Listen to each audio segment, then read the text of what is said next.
And joining us now on the line from Los Angeles, California, Christian Lander, author of Stuff White People Like. Hello, Christian. Welcome from your old hometown. Can I put it that way? Yeah, absolutely. You're a Canuck originally, aren't you? Yep, born and raised. Doing your thing in LA right now. Uh-huh. Stuff White People Like. Where did the idea for that come from in the first place? So on January 18th of this year, my friend Miles Valentine and I were having an instant messenger conversation. And Miles and I went to high school together in Toronto at Jarvis Collegiate. And Miles lives in Vancouver now, and I live in LA. And we were just talking back and forth over instant messenger. And Miles, who's Filipino, said he didn't trust any white person who didn't watch the TV show The Wire. And then we just started saying, well, what are they doing instead of watching The Wire? And some of the answers we came up with were going to plays, going to yoga, going to therapy, getting divorced. And I thought, all right, that's hilarious. Time to start writing. And so I went to WordPress.com, totally free blogging platform that hosts, literally millions of blogs, and just started writing these little entries just for fun, only really expecting 5 or 6 people to ever read it. And then the whole thing just kept getting bigger and bigger and bigger. How'd you know you were onto something? I think when traffic went over 10,000 hits in one day, I couldn't believe it. And then I thought I was sort of onto something, and then everything kept getting bigger and bigger every single day. I was like, it can't possibly get any bigger than this. And then it sort of kept getting bigger. Now, the assumption, of course, is that your audience is entirely white people who get that the joke is on them. Is that the case? It's not entirely the audience. And I mean, again, it's the internet, right? So I'm not like a musician who can sort of see the crowd out there. The only thing I have to go on is some of my book signings and events. And the crowd, yes, is mostly the people I'm making fun of, but there are other people there as well. And do you think people get the joke? Yes, absolutely. I mean, some people don't get the joke, and that's painfully clear in some of the emails I get. But almost entirely, people get the joke because this whole thing isn't done, it's not really done in a hateful way. And so I think because of that, people can laugh at themselves without, getting truly angry. Well, let's pull a couple of excerpts off your list and just pulling one out of thin air. Here's number 37, renovations. I'm going to read a little excerpt and then get you to comment on this. All white people, you say, are born with a singular mission in life in order to pass from regular whitehood into ultra-whitehood. Much like how Muslims have to visit Mecca, all white people must eventually renovate a house before they can be complete. Of course, most white people do not reach this goal until they're 35 or older. But the need to do it is as instinctual as walking. Please note that all white people went through a renovation when they were kids. Okay, renovations. Why did that make the list? This one was, I pulled a lot of this stuff, obviously, from my own life experiences. And every white kid I knew, at one point, their house was going under a renovation.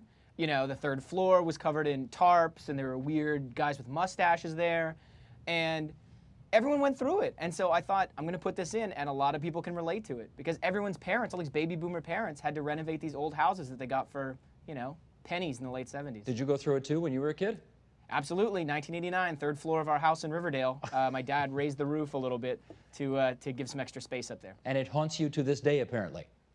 I wouldn't say it really haunts me. It's made the house a little nicer, but, there were some strange people coming in and out of my house in that area. Now, the inference, of course, is that other people, non-whites, don't renovate. Are you trying to say that as well? No, I think that one of the misconceptions is that this list is inherently, its secondary title is stuff all other people don't like, which isn't really the case. This is more about the stuff that binds this group of white people together, and it's not exclusionary in any way. So, of course, other people will renovate, but white people just take it to a whole different level. Okay, here's number 89 on your list, and we're going to do another excerpt. St. Patrick's Day. Normally, if someone were to wake up at 7 o'clock in the morning, take the day off work, and get drunk at a bar before 10 a.m., they would be called an alcoholic, and not in the artistic, edgy way that white people are so fond of. On March 17th, however, this exact same activity is called celebrating St. Patrick's Day. It is also the day of the year when you can make the most gains in your social and professional relationship with white people. Okay, again, why St. Patty's Day on the list? This is a big one. There's an underlying theme that I mention a lot sort of on the blog and, when I'm talking is white people love themed drinking, perhaps more than anything else on earth. And so St. Patrick's Day is the opportunity to have these themed drinks, the Irish car bomb, drink Guinness, and just get really drunk in the middle of the afternoon, with an excuse. And so white people absolutely love it. And, 90% of white people claim some Irish heritage. Including you? No, actually, I don't. This is Scottish. And will I find you in a bar in Los Angeles at 10 o'clock in the morning on St. Patrick's Day? No, you will not. Not you. So No. the white business ends with you. Well, not necessarily. I'm just not really into St. Patrick's Day. Come find me on Cinco de Mayo, and I'll probably be drunk by around 1 o'clock. Gotcha, gotcha. Number 8 on your list is Barack Obama, and the quote is, because they are afraid if they don't like him, they will be considered racist. Do you think there's something to that? Yeah, that's why I put it in the book. This is one of my favorite entries. You're not just making a joke here. You think there's something genuinely to this, right? Yeah, absolutely. There's something to it. I mean, there's plenty of other reasons why people love Barack Obama so much. I've said before that this entry is like when people are trying to describe the Great Depression and find the reasons behind it, they'll say things like stock market crash. Of course, you know, Galbraith and all these other writers have talked about how there were literally dozens of other smaller reasons for it. So Barack, like, this is the one explanation, the overriding explanation that dictates all other things about why white people love him so much. But you're living now, of course, in one of the bluest of the blue states. And have you found in your travels that there is, I don't know what you want to call it, so much white guilt about Obama's presidency that people are using his presidency to sort of prove that they're not racist? Sort of. It's kind of tough to say because a lot of these people that I talk about try and do everything every day of their life to prove they're not racist, and this is just one more thing on the list. Gotcha. Now, obviously, this book of yours is intended to be humorous, but do you think it actually offers some genuine insight into white people and white culture as well? Yeah, absolutely. I mean, the funny thing about it was I really attacked myself more than anything in this. Sort of some of my own contradictions, some of my own ridiculous beliefs that I had, you know, rather egocentric beliefs. So I have an entry in the book on knowing what's best for poor people. And I grew up in an NDP riding, which, you know, made it particularly applicable. But I realized at some point in my life, I was like, you know, I firmly believe that if poor people were given the same economic and education opportunities as me, they would be exactly like me. And I didn't realize until I got older how unbelievably condescending and awful that was. And there's sort of a trend of that running throughout the book and running throughout white culture. And so much of it has shifted, really. It's so amazingly selfish, but wrapped in this disguise of being altruistic. And I think that's one of the things I'm trying to expose is that there used to be something called anonymous charity, and some people should start looking back into it. Christian, you mentioned earlier in our talk that you had received some emails from people who didn't get the joke, and I'm wondering if any of those emails went so far as to say, look, this is borderline racist, and you really shouldn't be doing it. Did you get that? Oh, borderline? No. They call it outright racist. A lot of people really just don't get the joke, don't get the concept, and don't get what I'm doing with it. Someone in Canada actually reported the site to the Hate Crimes Commission and CC'd me on an email that they sent. Of course, nothing came of it. But a lot of other people say all stereotypes, no matter who they're about, are inherently racist. Anytime you recognize difference is racist, which is completely wrong and completely misguided. I think that it is important to recognize that we have different experiences and that there are differences between people. Not necessarily better, not worse, but there are differences, and to fail to recognize them is a huge flaw.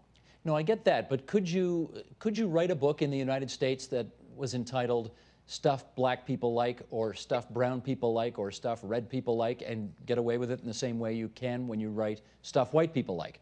Well, I could if I was black or brown or Native American, but I'm not. So absolutely I couldn't get away with that because it would be an outsider looking in, and it wouldn't have the same tone, regardless of how it was written, regardless of what the words were. The perception would be very, very different because it wasn't coming from a place. I mean, I'm writing about myself in this book. I'm making fun of myself. That's why I put my own photo on the website initially. I mean, I wasn't trying to be recognized or anything. Just to say, hey, to all my friends and family, I'm not making fun of you guys. Look, I'm making fun of me. And so I think it has to come from within to really be justified. And so if I were to write a book, Stuff Black People Like, yeah, it would absolutely be racist. But the fact that you're white kind of makes this okay. That gives you the poetic license, you feel? Absolutely. Gotcha. How come more white people, I know that when I read it, I found a lot of this stuff very funny, and you know, how come more white people are not offended by what you've written? Because some of it's, some of it's on the line. I think I had a couple of people who said to me that what they love about the book is that half of it makes them laugh and half of it makes them cringe. And I think that's the reaction I'd always been hoping for. And so it's not really offensive because you see so much of yourself in it. So whatever's in there that really bothers you, it's not going to bother you in an angry way because it's coming from the inside. It's coming from one of you, you know? And I think that it's led to less offense. And also since the book, a lot of people can feel a distance because not every entry applies to them. And so I had a friend of mine saying he was looking through the book going, oh, great, oh, look at all these jerks, look at all these jerks. And then he got to the section on the white iPod and he saw the Pixies and he said, oh, I thought I was going to get out of this unscathed.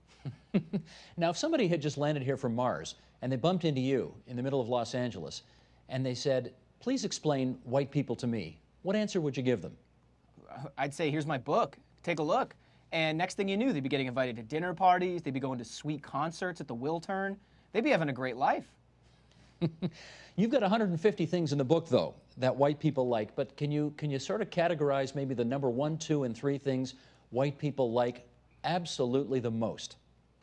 This one, this is tough because I can't weight them because white people are so diverse in what they like. They change their minds all the time. There's certain things they like more than others. The idea of soccer I put on the list. Every time I go back to Toronto, I'm shocked at how popular FC Toronto is.